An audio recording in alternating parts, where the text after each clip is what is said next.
مصطفى مصطفى منبع للصفا، سيد الأنبياء مشعل في الوفاء، كان في عطفه لليتامى دفاع.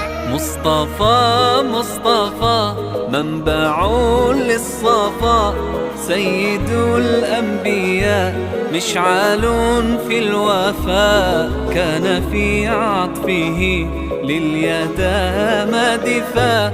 حن قلبي له فاض شوقا إليه، ليس أرجو سوى شربة من يديه. الصلاة عليه والسلام عليه، للسماء ارتقى فأتى بالنقاء، وغدا وجهه نيرا